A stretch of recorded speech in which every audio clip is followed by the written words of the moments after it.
Please welcome Tahni back to the Eugene Poetry Slam.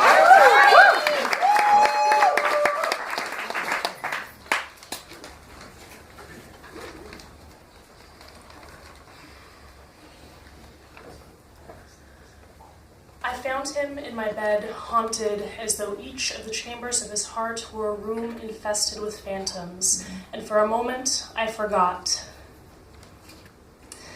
The ease with which he makes me laugh, or my hope that once the honeymoon is over, each small joke and awful pun will still make me joyfully erupt. And for a moment I forgot how when he kisses me, I feel it all the way down, or how he was the first to make me feel safe and cared for and valued without vanishing the next day as though he himself were a phantom. I forgot these things in the face of his ghost whom I met in my bed that night, pale-faced and wandering as ghosts so often do, drifting out of the rooms of his heart to wander the caverns of his arteries and waft along the weary-worn paths of his veins, filling him up until his ghosts were all I saw, and somewhere behind them all, him. Small and unassuming, a child waiting out the storm. He would return when it was safe again and his ghosts had gone, but ghosts such as these, they never leave. They hold on like a tick in the skin, like a hook in the gill. They seep down through the muscle and sinew and soak in through the bones to make your marrow their home. No blessing nor exorcist can drive such ghosts away. These ghosts become you.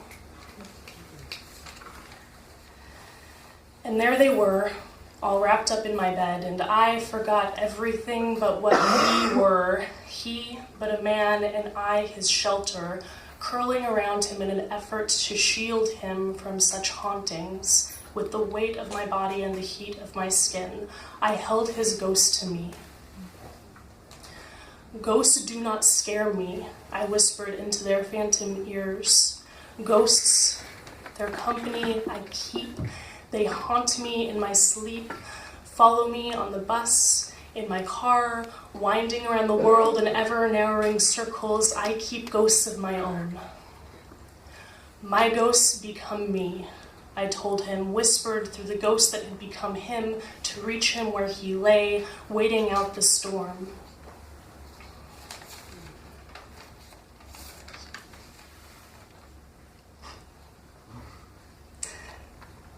Your ghosts, your scars, your dissociative amnesia, your PTSD, it does not scare me.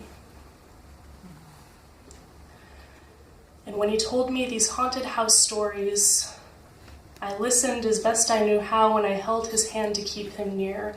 I will be your talisman, my hand said to his. I cannot keep your ghosts at bay, but I can keep you floating.